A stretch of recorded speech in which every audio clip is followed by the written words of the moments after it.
बच्चों, आपका स्वागत है साइंस जीवी चैनल में। आज हम लेके आए हैं बच्चों CMST/CCS के 2022 का ये पेपर है। सेक्शन बी फिजिक्स के क्वेश्चंस हम इसमें करेंगे।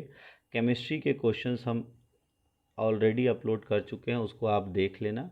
और 2023 के फिजिक्स, केमिस्ट्री और बायो तीनों के पेपर अपलोड हो चुके हैं इस चैनल पे। उसको आपने नहीं देखा है तो फटाफट देख लो।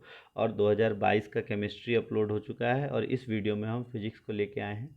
इसके 25 क्वेश्चंस करेंगे और फिर जल्दी ही बायो के भी क्वेश्चंस अपलोड हो जाएंगे। आपका टाइम काफ़ी कम है, 22 तारीख को आपका एग्ज़ाम है, तो अच्छे से तैयारी कर लो, रिवाइज़ अच्छे से कर लो।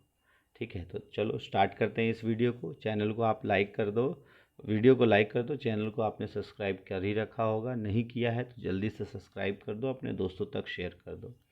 तो पहला क्वेश्चन है, which of the following are example of non contact force. ऐसे फोर्स जो बिना छुए इफ़ेक्टिव हों। तो फ्रिक्शन तो नॉन कॉन्टैक्ट नहीं है, फ्रिक्शन में तो कॉन्टैक्ट करना पड़ेगा।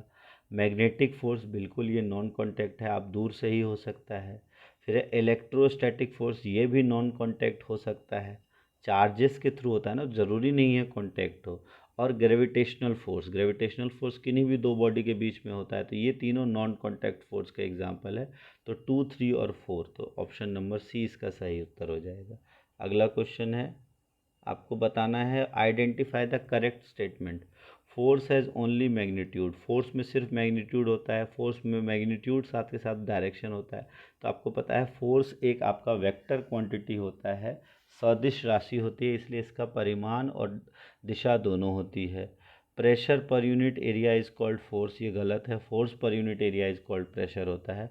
Force can not act on object without being in contact on it, तो ये तो गलत है। नॉन कॉन्टैक्ट फोर्स जो है वो बिना कांटेक्ट में भी लग सकता है, तो इसका सही उत्तर हो जाएगा B.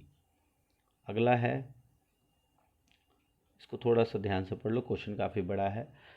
Force required to overcome friction at an instant an object starts moving from rest is a measure of static friction. कि जो रुकी हुई वस्तु को विराम से प्रारंभ करने की स्थिति में घर्षण को पार करने के लिए जो लगाया जाता है बल, उसको हम स्थैतिक बल या स्थैतिक घर्षण कहते हैं। दूसरी तरफ जो force keep the object moving on the same speed is the measure of sliding friction. कि अगर कोई वस्तु चल रही है, उसी चाल में गतिशील बनाए रखने के लिए जिस बल की आवश्यकता होती है उसे हम स्लाइडिंग फ्रिक्शन कहते हैं। दोनों में क्या रिलेशन होता है? तो अब जो स्लाइडिंग फ्रिक्शन है वो काफ़ी, उसकी वैल्यू और स्लाइडिंग फ्रिक्शन क्या होगा तो आपको पता है। अगर कोई वस्तु पहले से गतिमान है तो उसको गति में रखने के लिए हमको अधिक जो फोर्स है उसकी आवश्यकता नहीं होगी। तो इसका मतलब है स्लाइडिंग फ्रिक्शन की जो वैल्यू है वो स्टैटिक फ्रिक्शन से कम होगी। जो स्लाइडिंग है वो स्टैटिक से कम होगी, तो यही हमारा है रिलेशन। तो sliding is smaller than static, तो यही हमारा उत्तर हो जाएगा। ठीक है,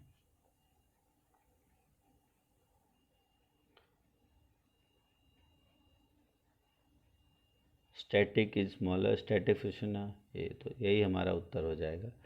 अगला क्वेश्चन देखते हैं। अगला क्वेश्चन है 29th क्वेश्चन, कि अगर कोई ऑब्जेक्ट ऑसिलेट करता है 10 टाइम, कितने, 2 सेकंड में, 2 सेकंड में 10 बार कोई वस्तु दोलन पूरे करता है, तो फ्रीक्वेंसी क्या होता है? तो आवर्ती होता है आपका प्रति सेकंड होने वाले दोलनों की संख्या। तो 2 सेकंड में 10 बार होता है, तो 1 सेकंड में कितना होगा? 5 बार, तो आवृत्ति हो जाएगी 5 हर्ट्ज़। तो डी ऑप्शन सही हो जाएगा इसका। ठीक है, देखो आवृत्ति या फ्रीक्वेंसी जो है न्यू से इस ये होता है टोटल दोलनों की संख्या और नीचे समय, तो ये हो जाएगा 5, और इसकी यूनिट होती है हर्ट्ज़। और अगर टाइम पीरियड आवर्तकाल पूछा जाता है तो इसका उल्टा हो जाता है, लिया गया समय और दोलनों की संख्या नीचे, तो फिर वो 1/5 सेकेंड आ जाता है आंसर, और 0.2 सेकेंड उसका उत्तर होता है अगर आवर्तकाल पूछा जाता है। ठीक है, फिलहाल इसका आंसर है 5 हर्ट्ज़। अगला क्वेश्चन है, what is the highest frequency of sound that can be detected by human ear. तो आपको पता है जो मानव कान है उसका जो परास होता है वो कितना होता है? 20 हर्ट्ज़ से 20 किलो हर्ट्ज़, ये 20,000 हर्ट्ज़। तो अधिकतम जो ध्वनि मानव के द्वारा सुनी जा सकती है उसकी आवृत्ति होती है 20,000 हर्ट्ज़, और न्यूनतम होती है 20 हर्ट्ज़। तो हाईएस्ट आपसे पूछा है तो इसका उत्तर हो जाएगा 20,000। इससे कम की जो ध्वनि होती है इसको हम कहते हैं अश्रव्य जिसको हम कहते हैं अनहर्डेबल या इंफ्रासोनिक, वैसे हम इस्तेमाल कर देते हैं। और इससे अधिक की जो ध्वनि होती है इसको हम अल्ट्रासाउंड कहते हैं, ठीक है, या पराश्रव्य ध्वनियाँ। अगला क्वेश्चन देखें, यह है क्वेश्चन नंबर 30। इसमें कहा गया हाईएस्ट फ्रिक्वेंसी, ये तो हो गया हमारा। अब इस विच of the following is good conductor of electricity. Good conductor of electricity इनमें से क्या है? तो डिस्टिल्ड वाटर कंडक्टर नहीं है, अल्कोहल भी नहीं है, वेजिटेबल ऑयल भी नहीं है। गुड कंडक्टर हो जाएगा हमारा सॉल्टी वाटर, नमक का पानी। अगला देखते हैं, अगला ये क्वेश्चन हो गया हमारा, हाँ 32वां क्वेश्चन है, which charge is acquired by the glass rod when it is rubbed with silk. जब सिल्क के साथ हम ग्लास रॉड को रब करते हैं, रगड़ते हैं, तो उसके ऊपर कौन सा आवेश आता है? तो जब भी ऐसा किया जाता है, तो ये हमने पढ़ा है 8th क्लास में भी है थोड़ा आवेशों, जो चार्ज और आवेश के बारे में। तो जब भी ऐसा करते हैं तो ग्लास रॉड के ऊपर आ जाता है पॉजिटिव, और सिल्क है उसके ऊपर आ जाता है नेगेटिव। तो आपको पूछा गया है ग्लास रॉड के ऊपर, तो इसका हो जाएगा पॉजिटिव या धना आवेश। अगला है, the instrument that is use to detect the waves that are produced by earthquake. जो भूकंप जब आता है तो किसके द्वारा पता लगाया जाता है? जो तरंग है, भूकंप के दौरान उत्पन्न तरंगों को पता लगाने वाले उपकरण का क्या नाम होता है? तो लेक्टोमीटर नहीं होता है, मीटर नहीं होता, तो सिस्मोग्राफ, ठीक है।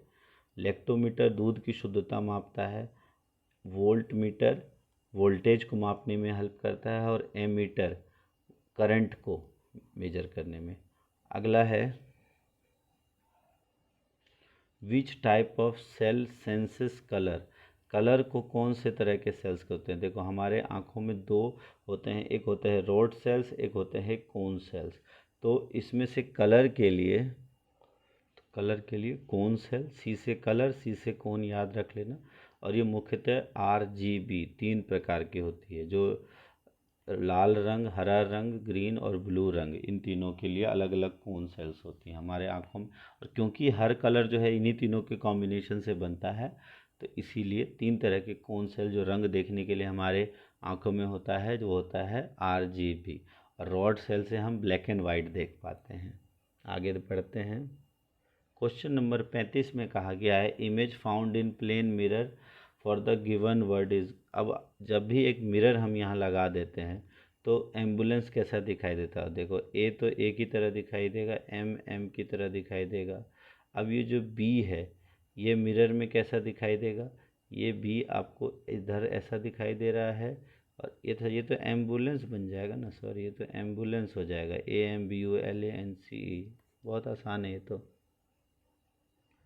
अब अगला क्वेश्चन है, आपको इलेक्ट्रिक कंपोनेंट जो को उनके सिंबल के साथ मैच करना है। इलेक्ट्रिक सेल, तो सेल आपको पता है क्या होता है, ये ध्यान रखना, बैटरी और सेल में फ़र्क होता है। जब एक होता है सिंगल तो उसको हम कहते हैं सेल, और जब एक से अधिक होता है तो उसको कहते हैं बैटरी, ठीक है। बल्ब को हम इस प्रकार से दर्शाते हैं, और स्विच को हम इस प्रकार से दर्शाते हैं। तो ये देख लो, ये आपका 7th क्लास का क्वेश्चन है, 8th के पेपर में आया, 9th के पेपर में आया है, बट ये है 7th क्लास का क्वेश्चन। तो इसका उत्तर हो जाएगा, देखो इलेक्ट्रिक ए का क्या हो जाएगा? ए का हो जाएगा 4 नंबर, ए का 4 नंबर, देखो तो ए का 4 नंबर, बी का इलेक्ट्रिक बल्ब का 3 नंबर, तो यही हमारा उत्तर हो जाएगा ऑप्शन नंबर डी। आगे देखते हैं, इसमें कहा गया है, image found by the convex mirror. Convex mirror जो है, जिसे हम कहते हैं उत्तल दर्पण, वो हमेशा सीधा और आभासी प्रतिबिंब बनाता है। सीधा मतलब इरेक्ट, और वर्चुअल तो 1 और 3, और छोटा भी बनाता है, क्योंकि जो पीछे हम गाड़ियाँ देखते हैं वो हमको छोटी दिखाई देती हैं, सीधी दिखाई देती हैं, लेकिन वो हमारे प्रतिबिंब में आभासी प्रतिबिंब दिखाई देती है। तो 3 तरह का होता है आपका इसका, इरेक्ट, वर्चुअल और स्मॉलर। तो इसका सही हो जाएगा 1, 3 और 4। तो 1, 3, 4, ऑप्शन नंबर सी इसका सही उत्तर हो जाएगा।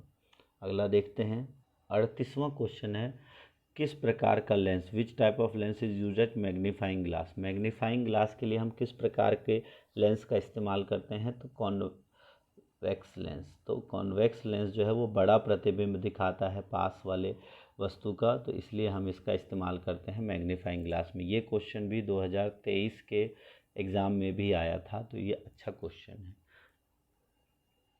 फिर है which of the following is an example of oscillatory motion. दोलन गति का उदाहरण क्या है। पेंडुलम, बिल्कुल ये सही है दोलन गति।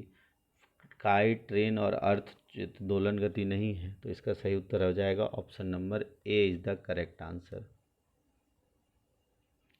अगला क्वेश्चन है व्हीकल द्वारा, जो गाड़ियों द्वारा जो डिस्टेंस ट्रैवल किया जाता है उसको मेजर करने वाला जो इंस्ट्रूमेंट है उसको क्या कहा जाता है, तो डिस्टेंस के लिए होता है ओडोमीटर, ठीक है, और स्पीड के लिए होता है स्पीडोमीटर। तो इसका उत्तर हो जाएगा ओडोमीटर। वोल्टमीटर अभी बताया वोल्टेज के लिए, एमीटर करंट के लिए। 41वां क्वेश्चन है आपका,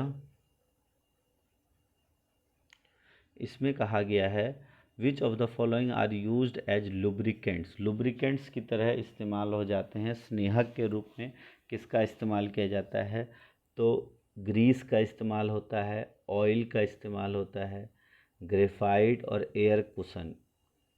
एयर कुशन का हम इस्तेमाल नहीं करते, ग्रेफाइट जो हार्ड होता है इसका भी इस्तेमाल नहीं करते, तो ऑयल या ग्रीस इसका इस्तेमाल करते हैं। ऑप्शन नंबर सी सही उत्तर हो जाएगा। अगला क्वेश्चन देखते हैं।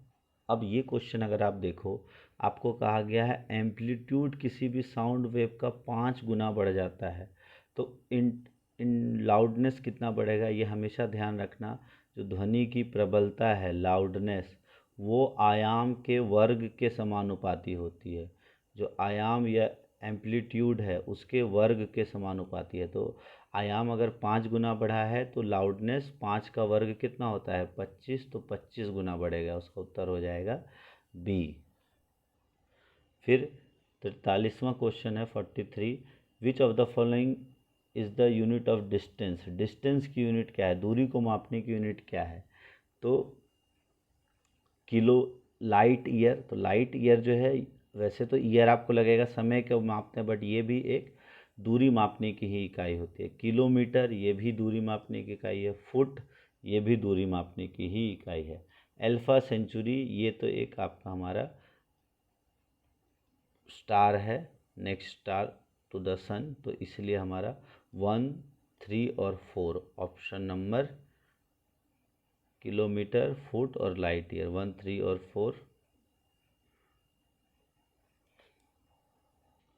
तो वैसे तो डिस्टेंस या लेंथ मेजर करने की ये 3 यूनिट है, बट अब 3 ऑप्शंस के हिसाब से देखें तो जो हम डिस्टेंस के लिए आम तौर पर इस्तेमाल करते हैं वो सिर्फ है किलोमीटर। तो इसका आंसर ऑप्शन के अकॉर्डिंग हो जाएगा सिर्फ बी, 3 केवल या किलोमीटर, ठीक है। वैसे ये ध्यान रखना, लाइट ईयर भी दूरी को मापने के लिए होता है, किलोमीटर भी दूरी मापने के लिए, और फुट जो है वो भी लेंथ मापने के लिए, कितनी फुट हाइट है, तो वो भी एक तरह से दूरी ही हो गई, डिस्टेंस ही हो गया। अगला है 44वां question, 44th question, identify the correct statement artificial magnet have only one pole. तो कोई भी मैग्नेट हो इसके 1 पोल नहीं होते, ये गलत है। A freely suspended bar magnet always point towards north south direction, ये बिल्कुल सही है। आपको यही अपना आंसर मिल गया है, फिर भी आगे पढ़ लो। कोबाल्ट इज नॉन मैग्नेटिक, गलत है। Similar pole attract each other, ये भी गलत है। ये रिपेल करते हैं और ये मैग्नेटिक है, तो सही है हमारा उत्तर बी। 40 देखते हैं, ये है which of the following is not a constellation. Constellation होता है तारामंडल, इनमें से क्या एक तारामंडल नहीं है। मीटेरॉइड, लियो मेजर, कैसियोपिया, ओरियन। तो लियो मेजर, कैसियोपिया और ओरियन, ये तीनों एक तारामंडल है। मीटेरॉइड या उल्कापिंड एक तारामंडल नहीं है, तो हमारा सही उत्तर हो जाएगा ए। 46वां क्वेश्चन देखें जरा, तो इसमें कहा गया है what is the measure of angle between the axis of earth and orbital plane. कि अर्थ और एक्सिस के बीच कितने का प्लेन, अर्थ के एक्सिस और ऑर्बिटल प्लेन के बीच कितने का एंगल है। तो ये हमको पता है कि जो एक्सिस ऑफ अर्थ है वो 23.5 डिग्री झुका हुआ है, लेकिन वो 23.5 डिग्री वर्टिकल प्लेन के हिसाब से है। वर्टिकल प्लेन का अगर पूछा जाता तो उत्तर होता 23.5 डिग्री 23.5, लेकिन आपसे ऑर्बिटल प्लेन या इसको हम हॉरिजॉन्टल प्लेन भी कहते हैं। तो अगर कोई वर्टिकल 23 डिग्री 23.5 है तो 90 में से इसको माइनस कर दो तो कितना हो जाएगा 66.5 डिग्री। तो हॉरिजॉन्टल या ऑर्बिटल प्लेन के साथ हमारा अर्थ 66.5 66.5 डिग्री पे झुका है, और अगर वर्टिकल पूछा जाता तो 23.5 डिग्री उत्तर हो जाता। ये ध्यान रखना, तो इसका उत्तर है डी। अगला क्वेश्चन है, the heat produced in a wire depends on which of the following. जो हीट प्रोड्यूस होता है या ऊष्मा उत्पन्न होती है वो किसके ऊपर निर्भर करती है? Material, thickness, length. तो देखा जाए तीनों पे निर्भर करती है, तो इसका उत्तर हो जाएगा डी। फिर 48वां क्वेश्चन है, स्प्लिटिंग ऑफ लाइट। जो लाइट के है उसको अलग अलग कलर में विभाजित होने की प्रक्रिया को कहते हैं डिस्पर्जन या विक्षेपन, जो कि 7 रंग में विभाजित हो जाता है, जिसको हम विबग्योर भी कहते हैं। जो कि 7 रंग होते हैं आपके, violet, indigo, blue, green, yellow, orange, red. ठीक है, रेनबो फॉर्मेशन में भी डिस्पर्जन होता है, ये आपको ध्यान रखना है। और रिफ्लेक्शन होता है प्रकाश का एक ही दिशा में परावर्तित हो जाना। रिफ्लेक्शन होता है एक पारदर्शी माध्यम से जब प्रकाश एक माध्यम से दूसरे माध्यम में जाता है तो उसके मार्ग में परिवर्तन होना कहलाता है रिफ्रैक्शन या अपवर्तन। तो अभी तक की वीडियो आपको अच्छी लगी हो तो वीडियो को लाइक ज़रूर कर देना। ठीक है, अब अगला क्वेश्चन देखते हैं, full form of CFL। CFL होता है जो हम घरों में बल्ब की तरह इस्तेमाल करते हैं, बल्ब की जगह पर जो अब इस्तेमाल करने लगे हैं, तो इसका फुल फॉर्म होता है कॉम्पैक्ट फ्लोरोसेंट लैम्प। और उत्तर नंबर बी, 49 नंबर का उत्तर बी। अब लास्ट क्वेश्चन है आज का, इसमें कहा गया है if the angle of reflection is 30 degree the angle between the incident ray and reflected ray. तो अब आपको पता है ये प्रकाश का जो परावर्तन होता है तो इधर से जो एंगल आता है और ये फिर रिफ्लेक्ट होकर इधर चला जाता है, या हमारा नॉर्मल या जिसे हम कहते हैं अभिलंब, इसके साथ ये एंगल कितने का बना रहा है 30 डिग्री का। और जितना इसके साथ बनाता है उतना ही ये चला जाता है, जितने पे ये आता है उतने पे जाता है, तो ये भी 30 डिग्री का हो गया। अब आपसे पूछा है एंगल बिटवीन इंसिडेंट रे, तो ये हो गया आपका इंसिडेंट रे और ये है आपका रिफ्लेक्टेड रे, इन दोनों के बीच का एंगल कितना हो गया, तो 30 और 30 मिला के हो जाएगा 60 का, तो ऑप्शन नंबर सी। तो इस तरह से ये फिजिक्स के भी हमने सारे क्वेश्चंस कर लिए हैं। अब आपके फिजिक्स के 2022 और 2023 दोनों के क्वेश्चंस कम्प्लीटली सॉल्व आपको करा दिए गए हैं। तो आपका एग्ज़ाम है 22 को, उससे पहले पहले ये दोनों वीडियो ज़रूर अच्छे से देख लो और बहुत आसानी से आपको आइडिया लग जाएगा किस तरह का पेपर आता है। आप अपनी साइंस की बुक उठा लो, जो जो चैप्टर से क्वेश्चंस आपको ज़्यादा दिख रहे हैं वो चैप्टर्स आप अच्छे से कर जाओ। तो अगर ये वीडियो अच्छी लगी है तो वीडियो को ज़रूर लाइक करो, चैनल को सब्सक्राइब कर लो, वीडियो को शेयर अपने दोस्तों तक ज़रूर कर दो जिन्होंने भी ये फॉर्म भरा है, उन तक ये वीडियो ज़रूर पहुंचा दो ताकि उनका भी कुछ फ़ायदा हो सके। थैंक्स फॉर वॉचिंग साइंस जेवी।